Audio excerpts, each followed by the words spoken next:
Rinder.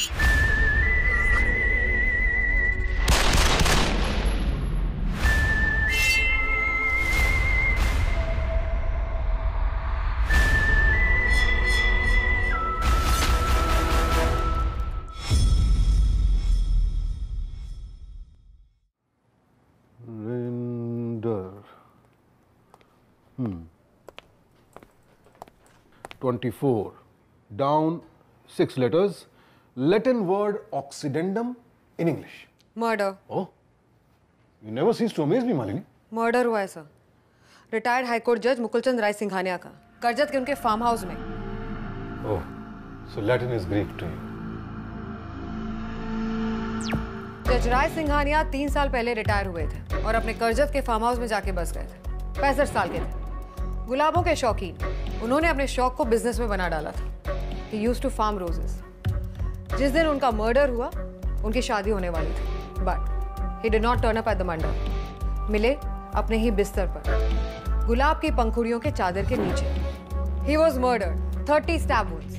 यानी कातिल के दिल में विक्टिम के लिए काफी नफरत भरी थी, लेकिन कमरे में स्ट्रगल का कोई साइन नहीं। कमरा सुहाग रात के लिए सजा हुआ था। बेड के साइड टेबल पर हमें ये एंटी एंजाइटी पिल्स की बोतल मिली और बेड के सामने वाली टेबल के अंदर से 2 खाली बांस की टोकरी, garden shares. This is the murder weapon. ये हमें टूल शेड से मिला। इसके ऊपर जो फिंगरप्रिंट्स मिले वो तेजिंदर के हैं। जज साहब के रोज फार्म में काम करता है। ये रबर ग्लव्स भी हमें टूल शेड से ही मिले। इसके ऊपर जो ब्लड स्टेन्स हैं वो विक्टिम के ब्लड से मैच करते हैं और ब्लड की लेयर के नीचे जो फिंगरप्रिंट्स मिले वो भी तेजिंदर के हैं। स्टैब वुंड्स मर्डर वेपन से मैच करते हैं। Suspects? तेजिंदर सिंह सोढ़ी, उनका माली। समकित राय सिंघानिया, उनका बेटा। और वैदेही ढोलकिया, उनकी बेटी। नीरा, जिससे उनकी शादी होने वाली थी। शादी शाम को 8 बजे होने वाली थी। Time of death is estimated to be between 4:30 and 6:30 PM। शाम 4 बजे तेजिंदर को रोज पेटल्स की 2 टोकरियों के साथ फार्म हाउस के अंदर जाते हुए देखा गया था। साथ में उसका 5 साल का बेटा भी था। 1 घंटे बाद वो फार्म हाउस से बाहर आया, खाली हाथ और अकेले। His child stayed back inside the house. 5 दिन पहले ही नीरा ने इसे नौकरी पे रखा था, इसीलिए मोगा पंजाब से अपने बच्चे को लेकर ये करजत आ गया था। मर्डर वाली सुबह तेजिंदर के बेटे ने गुलाबों के पूरे बेड को रौंद डाला था, इसीलिए जज साहब ने तेजिंदर को अपने कमरे में बुलाया था। उसे 3 महीने की सैलरी ऑफर की और अगले दिन से आने के लिए मना कर दिया।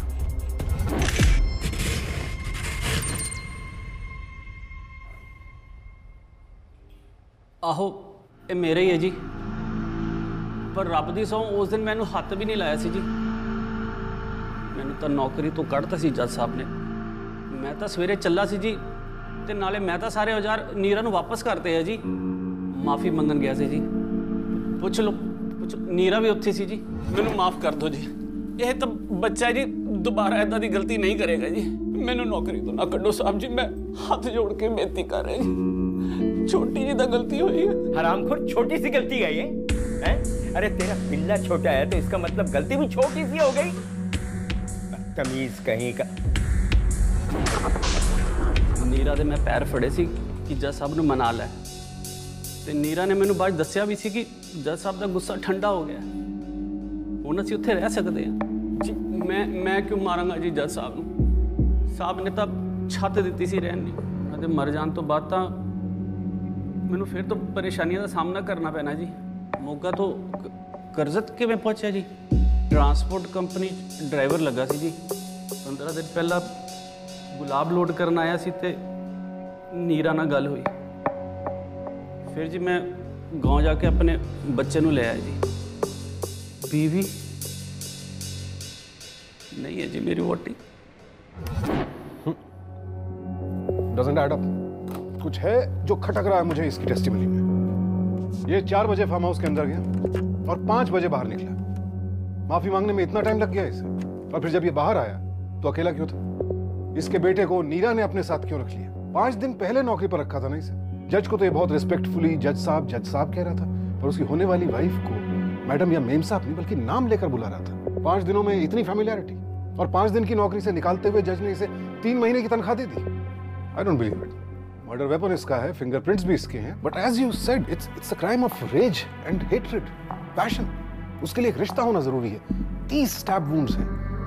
5 दिन में जज के साथ इतना गहरा रिश्ता कैसे बन गया इसका? Nothing is adding. There has to be something more to this story. There is. जज साहब के बेटे के मुताबिक तेजिंदर और नीरा का अफेयर चल रहा था। मिस मालिनी बिद्रे, ऑक्सीडेंटम के बारे में ऐसे अडेंडम नेक्स्ट टाइम थोड़ा जल्दी दे दिया करो, ताकि मेरे दिमाग और पैर पे बोझ ना पड़े। सर, थोड़ी एक्सरसाइज जरूरी है। समकित राय सिंघानिया, जज साहब का इकलौता बेटा, ब्रुक हॉलो ह्यूस्टन यूएसए में एक होटल में मैनेजर है। जब जज साहब की ओपन हार्ट सर्जरी हुई थी तो ये उनसे मिलने तक नहीं आया, लेकिन नीरा से शादी की बात सुनते ही बिना बुलाए भागा चला गया।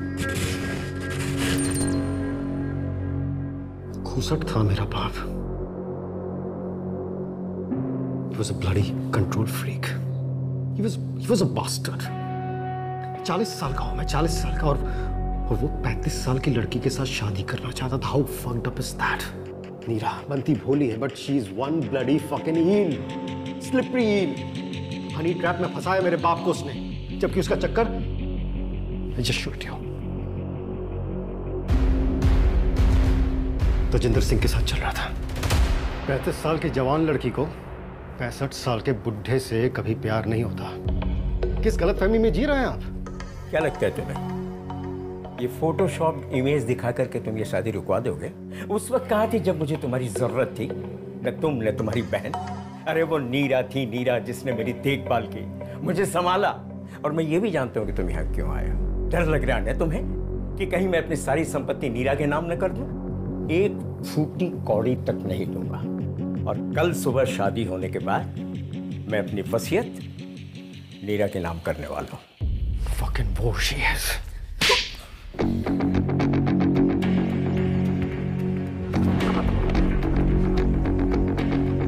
She was a bloody eavesdropper. 1 minute के लिए मेरे डैड को अकेला नहीं छोड़ती थी वो। और मेरे डैड फिसौटेड थे नीरा से, उसके खिलाफ कुछ सुनना ही नहीं चाहते थे। ये इमेज आपको फोटोशॉप लगती है? तजिंदर और नीरा का 100% चक्कर चल रहा है, and I am damn sure कि इन दोनों ने मिलकर मेरे डैड को मारा है। क्या औलाद है, जायदाद से बेदखल होने वाला था, लेकिन जज साहब शादी के बाद नई विल बना पाते इससे पहले ही टाटा बाय बाय हो गए। How convenient. पुरानी विल में किस किस का नाम है? 2 विल हैं सर। पहली विल जज साहब ने 2003 में बनाई थी, जब उनको हार्ट अटैक आया था। उस विल के मुताबिक उनकी सारी प्रॉपर्टी उनका बेटा समकित और उनकी बेटी वैदेही इक्वली इनहेरिट करते, लेकिन 21 अक्टूबर 2004 को उन्होंने दूसरी विल बनाई थी, और इस विल के मुताबिक उनकी सारी प्रॉपर्टी वैदेही को जाती। ये बात इस लड़के को मालूम थी? नहीं सर, बिल्कुल नहीं। ये बात हमें भी वैदेही के इंटरोगेशन में ही पता चली। हाँ। वैदेही ढोलकिया, समकित की बड़ी बहन और जज साहब की इकलौती बेटी। 2003 में जज साहब ने इसकी शादी बड़ी धूमधाम से अपने दोस्त के बेटे के साथ करवा दी थी, लेकिन 2005 में इसने जज साहब के खिलाफ जाके डिवोर्स ले लिया। दोबारा शादी नहीं की। मुंबई में लॉयर है, अच्छी खासी प्रैक्टिस है इसकी। डिवोर्स के बाद बाप बेटी में बातचीत होना बंद हो गई थी। यहाँ तक कि जब जज साहब की ओपन हार्ट सर्जरी हुई तो मुंबई में रहते हुए भी ये उनसे मिलने नहीं आई। ये भी अपने भाई की तरह बिन बुलाए बाप की शादी में आई? बिल्कुल सर। जज साहब ने अपने दोनों बच्चों को शादी में इन्वाइट नहीं किया था, लेकिन वैदेही इस शादी को लेकर काफी खुश थी। ये वीडियो शादी की शाम को रिकॉर्ड किया गया था।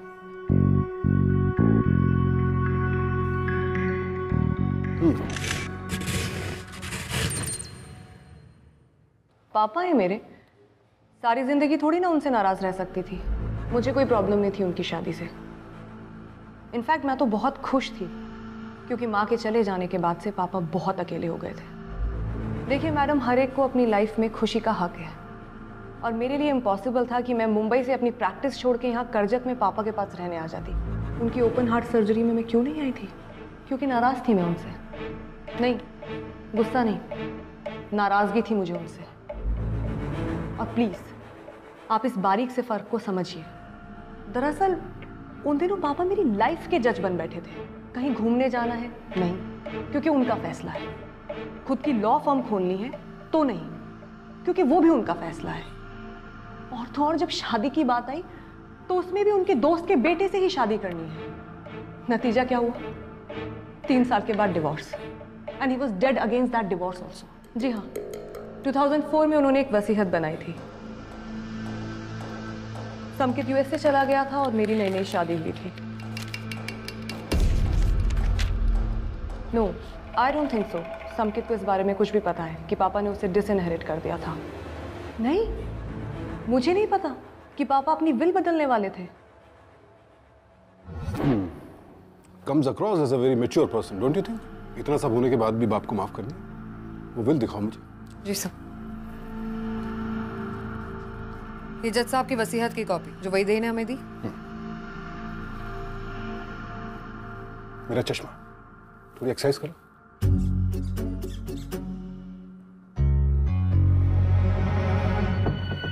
Thank you.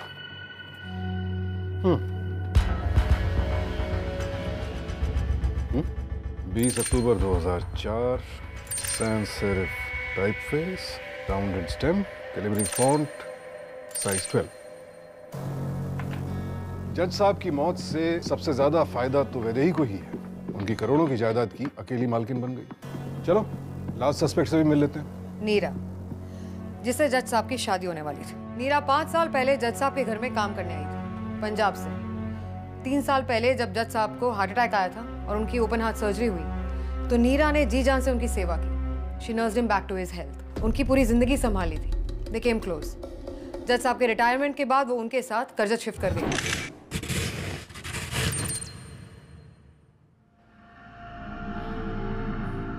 जज साहब के बड़े एहसान है जी मुझ पर। अगर उन्होंने मुझे संभाला ना होता तो मैं जिंदा न बचती। वो अपने किसी दोस्त के बेटे की शादी में मोगा आए थे। मेरे शौहर के घर वालों ने मुझसे मेरा बच्चा छीन कर मुझे घर से निकाल दिया। मैं खुदकुशी करने वाली थी कि जज साहब ने मुझे बचा लिया और अपने साथ मुंबई ले आए। मैंने हमेशा हमेशा उन्हें अपने बाप की तरह देखा।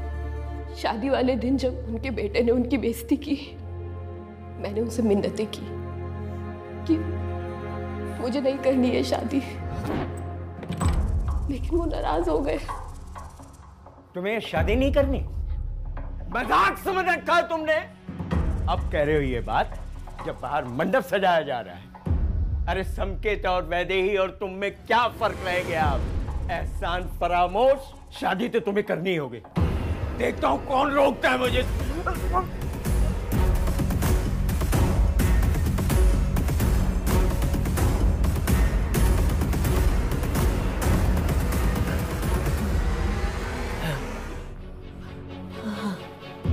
अब तुम जाओ यहां से, मैं आराम करना चाहता हूं। जा।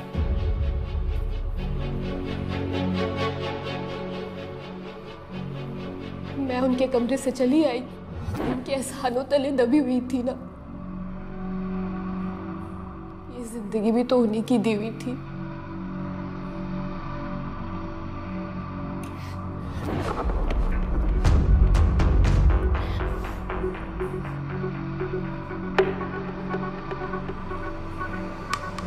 जज साहब के एहसानों तले दबी हुई थी, बाप की तरह मानती थी, फिर भी शादी करने को मजबूर थी। और इस उलझन से तो वो जज साहब की मौत से ही निकल सकती थी। मोटिव तो है। Who is the murderer? Tejinder, जिसे जज साहब ने नौकरी से तो निकाला ही, उसके बच्चे को दुत्कार भी दिया। एंड यस, मर्डर वेपन पर उसी के फिंगरप्रिंट्स भी मिले।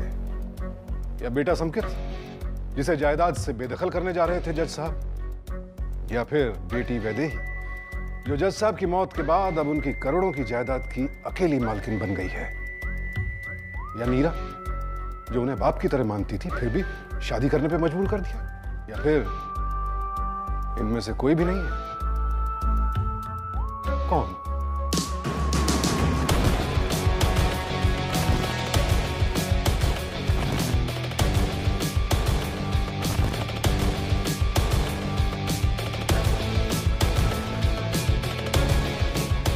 तजिंदर की कहानी में कुछ खटक रहा था मुझे, but I could not put my finger on it. Now I know. Tajinder एक ट्रांसपोर्ट कंपनी में ड्राइवर की नौकरी करता था। बहुत फक्कड़ जिंदगी जीते हैं ये लोग, and they love their independence. तो अपनी इंडिपेंडेंस को छोड़ करके ये शख्स एक फार्म हाउस में नौकरी क्यों करेगा? ये ट्रक लेकर के आया गुलाब लोड करने के लिए फार्म हाउस पर। वहां इसने नीरा को देखा और उसके बाद अपने बच्चे को लेकर करजत शिफ्ट हो गया। क्यों? क्योंकि नीरा और तजिंदर की जान पहचान 5 दिन पुरानी नहीं है, 5 साल पुरानी। मोगा तो करजत के में पहुंचा जी।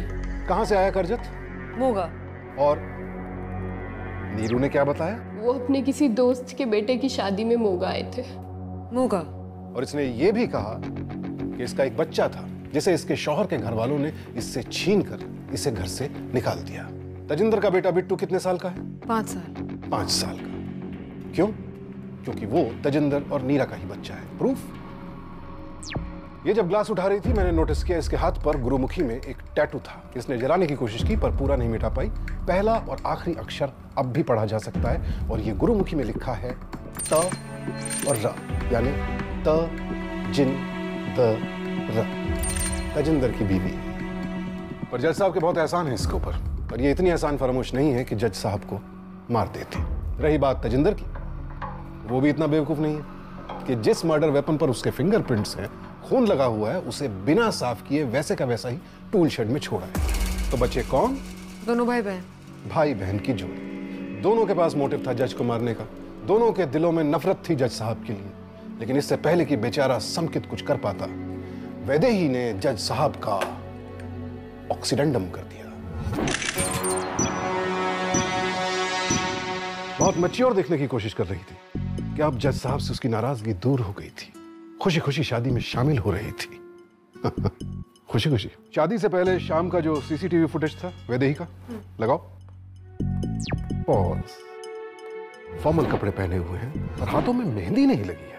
मतलब इसे शादी की खुशी नहीं थी? सुबह सुबह ही मेहंदी लगा लेती। लुक एट द टाइम, 5:30 बजे। 8 बजे की शादी थी और अब तक हाथों में मेहंदी नहीं लगी थी। पर सर, इंटेरोगेशन रूम में इसके हाथ में मेहंदी थी। एग्जैक्टली। और जज साहब का टाइम ऑफ डेथ 4:30 से 6:30 बजे के बीच का है, विच मीन्स इसने मेहंदी लगाई अपने बाप को मारने के बाद। इंटेरोगेशन वाला वीडियो लगाओ। पॉज करो। शो मी दोस ग्लव्स। खोलो। सब ब्लड लगा है। एग्जैक्टली, इसलिए तुमसे निकलवा रहा हूं। पहनो। एक ही पहन लो, काफी है। रबड़ के ग्लव्स हैं ये। आई नो, याद रखना, latex rubber. Our job is so demanding. ये ग्लव्स कहां तक आ रहे हैं? यहाँ तक। अब जरा उसके हाथ नोटिस करो। मेहंदी कहां तक लगी है? यहीं तक। वहीं तक जहां तक ग्लव्स आते हैं। क्यों? हाथों को गौर से देखो मालिनी। हाथों पर हाइव्स हैं, निशान हैं, एज इफ एलर्जी हुई है किसी चीज से, क्योंकि कुछ लोगों को लेटेक्स रबर से एलर्जी होती है। आई होप तुम्हें नहीं है। सर। और ये जो ग्लव्स के साथ रखी है ना, वसीयत फोर्ज्ड है। Not possible sir. ये देखिए, date of sale 20 October 2004। Will बनाई गई थी 21 अक्टूबर 2004। ये फॉन्ट कैलिब्री फॉन्ट 2007 में माइक्रोसॉफ्ट ऑफिस 2007 के साथ रिलीज किया गया था।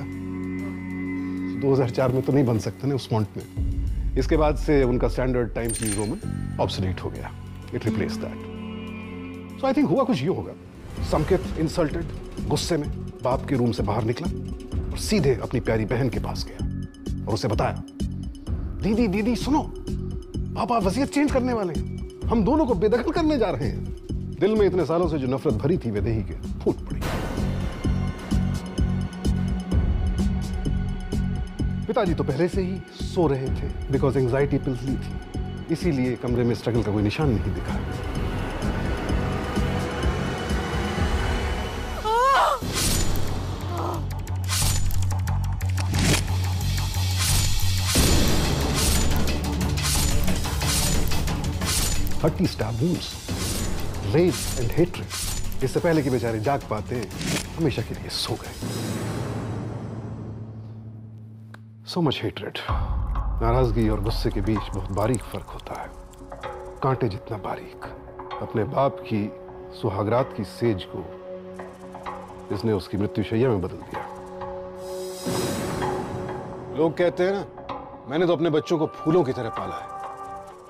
एक शेर है, पता नहीं किस शायर ने लिखा है, पर इस सिचुएशन पे एकदम फिट बैठता है। वो कांटों से बच के चलते हैं, मैंने फूलों से जख्म खाए। Such is life.